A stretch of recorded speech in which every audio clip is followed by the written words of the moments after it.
Hey guys, welcome to another episode of When the Scriptures Become Real.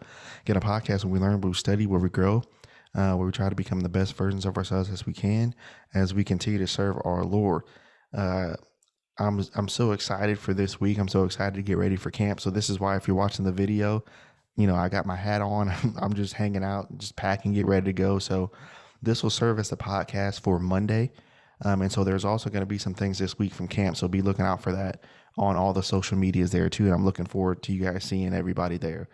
Um, Again, thank you guys again so much for being patient with me as things change and I kind of rearrange my schedule. So I really appreciate you guys and your patience, and I look forward to continue to keep studying and growing with you guys. All right, so let's get into our topic. So let's see, let's call this one, I feel like I gotta figure it out. I feel like I gotta figure it out. You guys ever been there? I have. Where you feel like, when multiple things happen and kind of feels like all the weight and, all the responsibility is on you, and you kind of don't want to let, whoever down. And so it's a lot of weight. That's what it really is. Sometimes these things in this life, um, they can feel like weights, and it feels like when the weight is put on you, it feels like, number one, you have to solve it all. But then number two, it feels like you have to carry the load on your own. And so we don't necessarily have to do all those things. And so as we think about this topic, guys, I feel like I got to figure it out. As I was thinking about this today, here's a couple things that I came up with, that's helped me, and hopefully it can help you guys as you go through your things in life, and things just, maybe it seems like right now, you got so many things on you and you feel weighted, and it just feels like, you got so much. Maybe you could be in a situation where things were going well for a while, and then all of a sudden, like literally in a day, just things just change, and you have to adjust. I've been in both situations. It's difficult. So what do we do, and how do we bounce back, I guess? So how do we bounce back? So here's a couple things. So number one, the first thing we got to do, and this is going to sound weird, but it really does work. The first thing when you find yourselves in these situations in life is, number one, just be still. Be still. Isn't it so easy to be frantic, to have your mind jumping in 15 different places when something happens, and to think the worst, and to assume, and to, have a bad attitude about what's going on, and, isolate yourself. It's so easy to do all things. And I've been there too. It's so easy to do those things, but it takes a certain maturity, and it takes a certain level of emotional control to be still. So look at this real quick. Look at Psalm chapter 46. Yeah, Psalm chapter 46. And I want you to notice verse number 10. It's one of my favorite verses. But the great thing about this is, David, when he wrote this, he actually lived what he's saying here. And so notice this in Psalm 46:10, it says, "Be still and know that I am God." So let's stop right there. So in your midst of chaos, did you know that you and I have the ability to be still? It takes a strong and faithful man and a strong and faithful woman, when things are going on, when things seem to be crashing in their life, to be still. To be still. Sometimes in this life, when things happen, and when you crash, when things crash around you that you thought wouldn't crash, sometimes you have to sit there, and you, instead of reacting, you have to evaluate what's going on. So here's an example. So think about David. Everything in David's life was going well up to one point. He'd killed Goliath.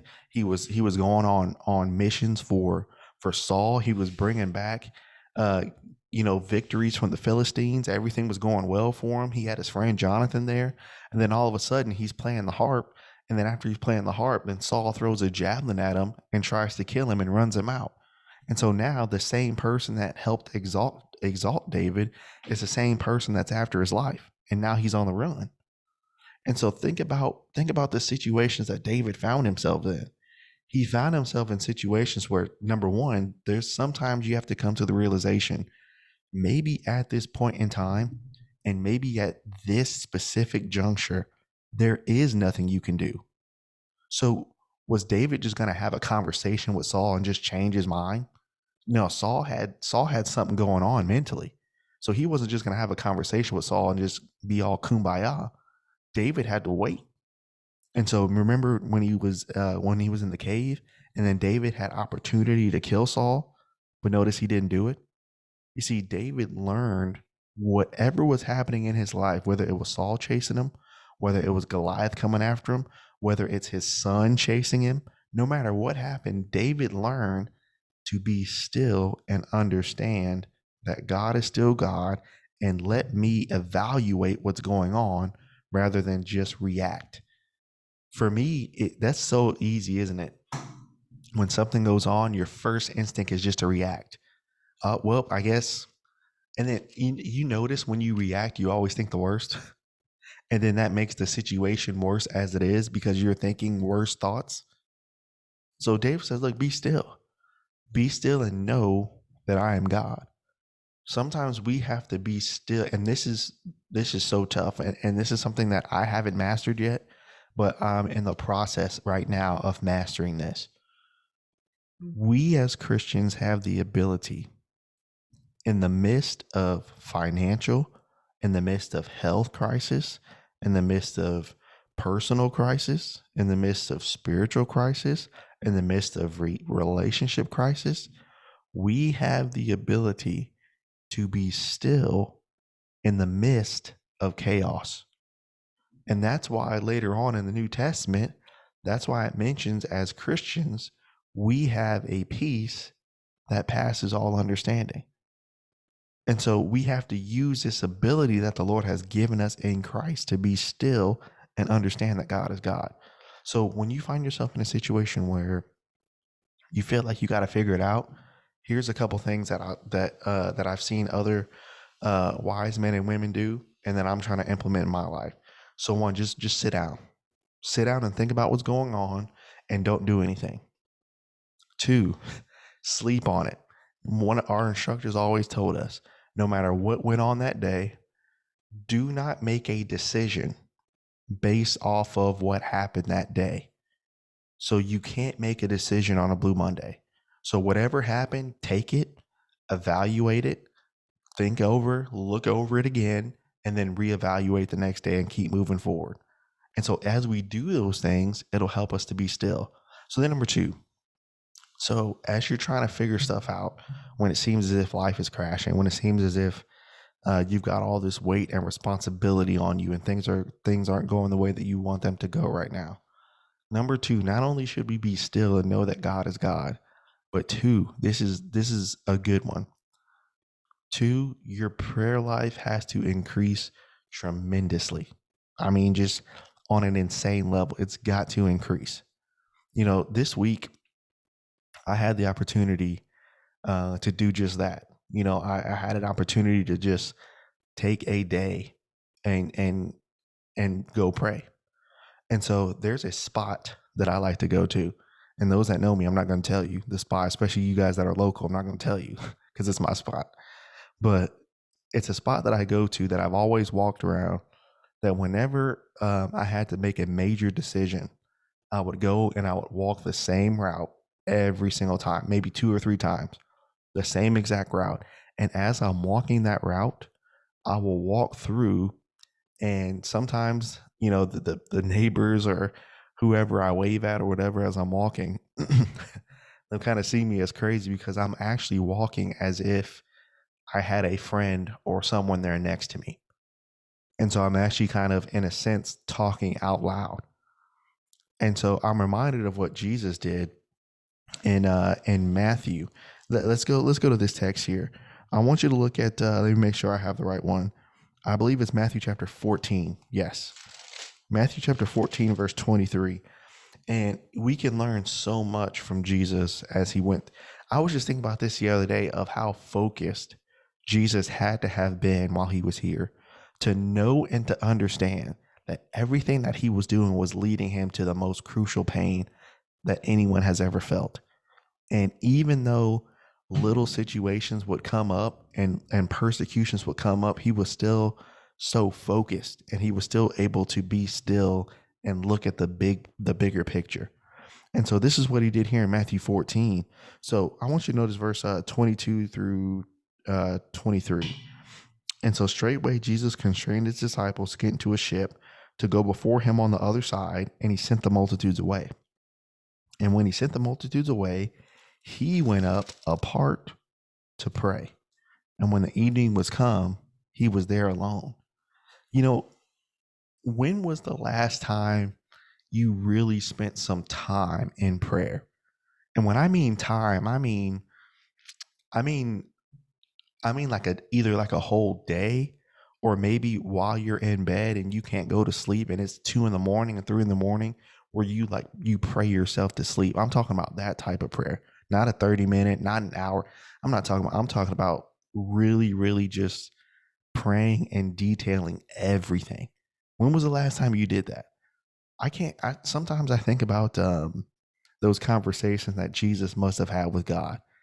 And remember, now Jesus was human like us. So he had every emotion that we had. So can you imagine, what it was like to hear those conversations between Jesus and his Father? Lord, I know my time is coming. Lord, I want to lead. I want to do what you want me to. I mean, imagine the deep intimacy in that conversation that Jesus had. And so when you feel like number one, everything's crashing, that's bad in and of itself, right? Then two, when you feel like not only everything is crashing, but then, all the weight and everything is on your back, that's bad as it is. And then on top of everything crashing and all the weight on your back, then you're by yourself. You got no help. That's bad. So that's 3 strikes and you're out, right? That's not the best situation to be in. And so what about your prayer life? Think about, how can you pray? How can you do better? And here's kind of an insight.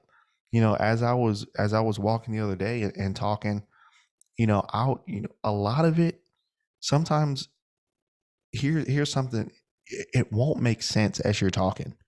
It's just, so imagine a time where you were going through a trial or something, and you talk to a personal friend. You're just spewing everything out. I mean, maybe at one point, 5 minutes in the conversation, you were really mad. And then 10 minutes, you calmed down. And then 15 minutes later, then you got mad again. And then 10 minutes later, then you got calm again. So sometimes as you talk to the Lord, it's not going to, obviously we are to be reverent and we are to be respectful in our prayers and in our communication with him. But I'm talking about, sometimes you'll talk and sometimes you won't even know what to say. You know what you need, you know what you want, but you just don't even know how to put it in a sentence. We looked at this the other night, and oh man, it was such a wonderful study in the book of Romans. But Romans chapter 8, it's such a beautiful thing. In verse 26 and 27, that says, likewise, the Spirit who helps our infirmities, for we know not what we should pray for as we ought to. But notice, but the Spirit itself maketh intercession for us, notice, with groanings that cannot be uttered. You guys ever gone through something and you groaned and you couldn't put your pain into words? Sometimes in our prayer lives, guys, we got to get there to where, Lord, I don't even know. There was, I've said prayers where I said it like 15 times in a row, like, Lord, like, I don't even know. I don't even know.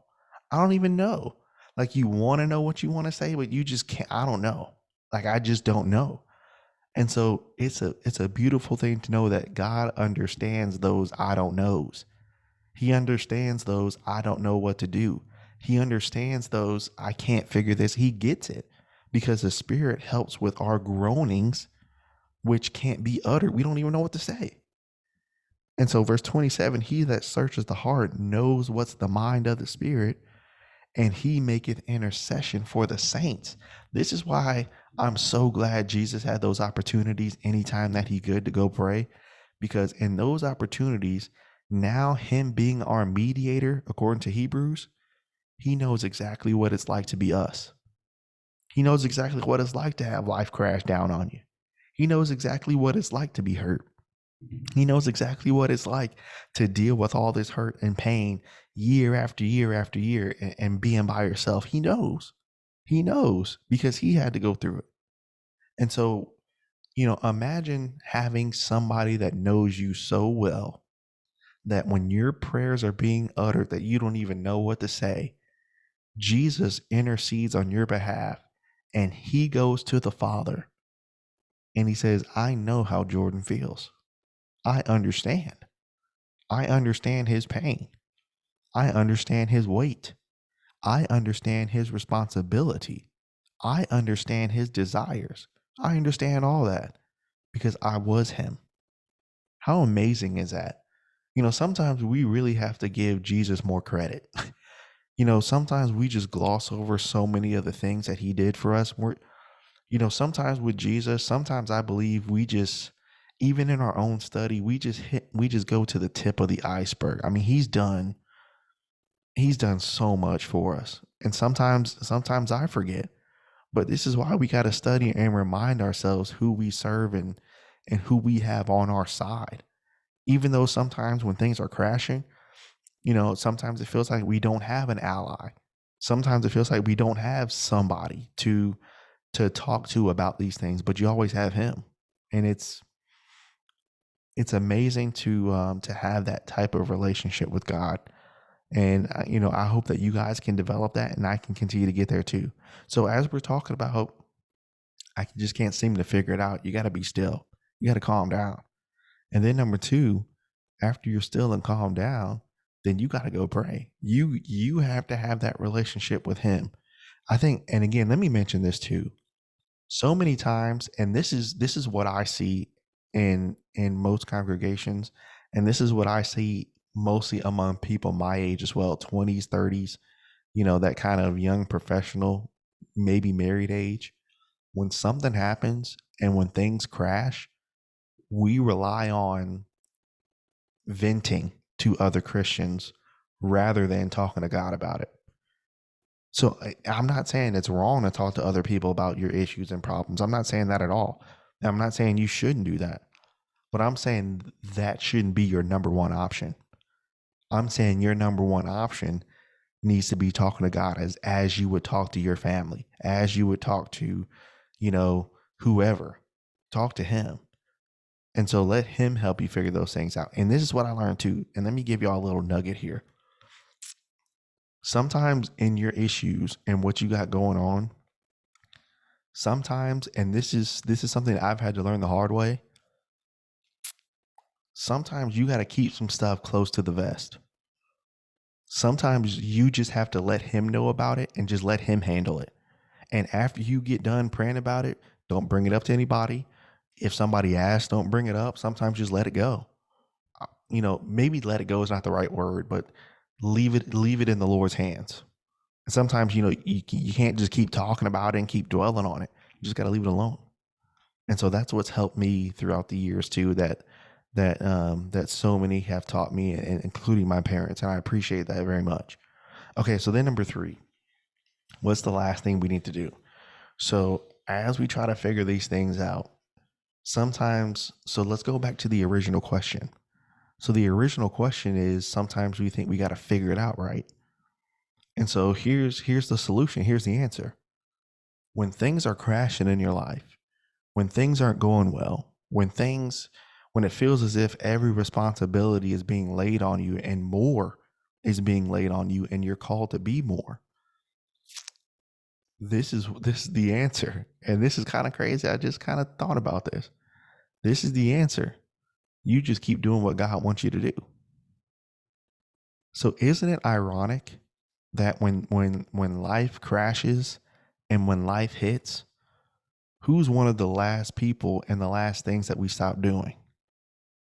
In my experience, the last person we go to is God, and the last thing we go to is worship. Isn't that ironic? But look at this. Look at Job chapter 1. We're studying the book of Job in our Tuesday night class, and if you want to get in that, let me know and I can let y'all in.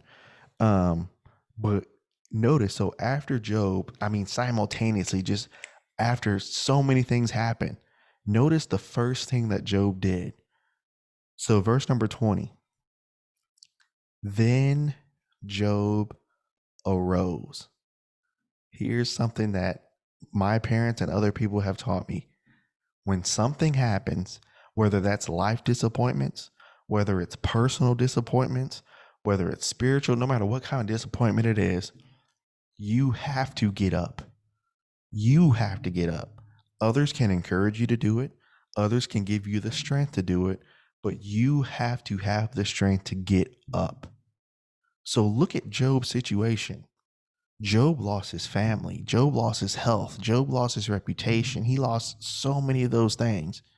But did Job, even when he had the excuse to stay down, what did Job do? So what's the first step when we got to figure stuff out? Job arose. He got up. Then what did he do? Verse 20.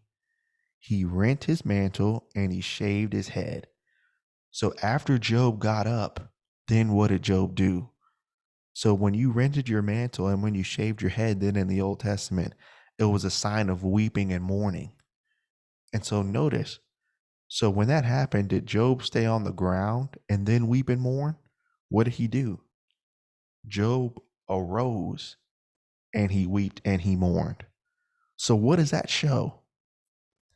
In my eyes, this was Job telling Satan that this is the worst pain that I've ever felt. But this was also Job telling Satan, I don't care who you take away. I don't care who you pit against me. I don't care who you don't want with me anymore. I will get up and I will grieve, but I will not let you stop me. Guys, as I thought about that today, sometimes as Christians, we need to get our grit back. And this is what I mean by that. Job had such a mindset to where he didn't care. He missed his family. Obviously, he missed all those things that he had because throughout the rest of the book, he grieved in multiple ways. But Job, even from the beginning, he let Satan know, you will not beat me. You're not going to beat me. And sometimes with myself as well, I've had to train myself. Look, if you're here, if you're not here, if this is taken away, if this person is taken away, if this company is taken away, if this money is taken away, if this job is taken away, if this encouragement is taken away, you will not stop me. You're not going to stop me. Now, you may hurt me and I may grieve. So when I lose those friendships, when I lose those things, when I lose that encouragement, I might cry, and I probably will. I probably will hurt. I probably will grieve hard. But just because I'm grieving don't mean you won. You're not going to beat me. And that's what Job is saying here. You're not going to beat me. He got up. And then notice, then after he got up, after he grieved in verse 20, then he fell back down. But notice, he didn't fall back down to grieve again, guys. He fell back down and he worshiped. So when you're in a situation where you feel like you got to figure it out, what's the process? Guys, Job showed us the process. You get up. I don't care what happened, you get up. So this proves that a man can lose everything that he holds dear and he can still get back up. This proves it, verse 20. Then after you get up, you grieve. You let the Lord know. You cry. You pray. You cry. You pray. You do it over and over and over. And then the only time you fall back down is not to succumb to what Satan just took away, but you fall back down and you worship. That shows the humility that you know that God is in control, not Satan. And so isn't it just, I'm getting the chills, man. It's just, sometimes you have to remind yourself of the power that you have as a Christian over Satan and over these things that can happen. You know, I saw something the other day, and these are our closing thoughts here. I saw somebody, he said, I'm no different than any other man. He said, I'm no different. He says, but the only thing that makes me different from most men is that when trial and when all this stuff happened, I decided not to quit. He said, I decided not to quit. He said, so the only advantage that I had over most people was that I just endured longer. That's it. So what made Job different from everyone else? He had the ability to endure. And so for you and I, there's so many things in this life that can hurt us and that will hurt us. And y'all, let me tell you something, man. Satan doesn't care. Satan will use anything. I mean, he will use family. He'll use life circumstances. He'll use people at work. He'll use brethren. He doesn't care. He'll use anybody, and he'll do what he can to make you suffer. But you have to have that mindset, and I have to have it like Job did. Look, man, you can throw anything at me. You can take whoever away. You can make whoever hate me. You're not going to stop me from doing what the Lord wants me to do. And it doesn't mean you have to have a bad attitude. It doesn't mean you have to, this is not a brash or a arrogant attitude about life. But sometimes, guys, in order to get over your stuff, you have to let Satan know, look, you're not going to stop me. You're not. Jesus did it. Remember Matthew 4? He said it 3 times. It is written. It is written. It is written. So in Jesus' words, you're not going to stop me either, Satan. And remember, he even told Peter, he said, look, man, Satan, you get behind me. He said, I'm not doing this. What you mean? Guys, sometimes the strength that we're all crying out for, the strength that we're all complaining that nobody gives us, maybe we got to start giving ourselves our strength first. And then maybe we can start getting up and fighting. And that's a lesson to me too. So many times when things happen, we sit around waiting for other people to give us stuff. Now, should brethren encourage us? Yes. Should we be there for one another? Absolutely. But sometimes I think we have this victim mindset that when things don't work the way we want them to work, and when things crash, we'll sit at home and we'll wait for 10 people to contact us in order for us to get stronger. Those 10 people that contact you in order for you to get stronger, they should be icing on the cake. You should be the cake to get stronger. And I think that's something that I had to figure out. So many times, you sit here, well, just, you're not getting anything to, no one's calling or texting to see how I'm doing. To see if I get it, I get it. And that's great. And that's icing on the cake. But, one thing that Dad taught me and other faithful men have taught me is you got to learn to strengthen yourself. And then when other people strengthen you, then that'll be like a super bonus to help you get stronger too. And I think this is something that we all got to learn too, guys. So when you feel like you're in a situation where you got to figure it out, y'all, I'm telling you, these 3 things is difficult. I mean, I've struggled with it. I still am. I'm not saying I got to figure it out, but, I'm trying to work through the process of figuring it out by doing these things.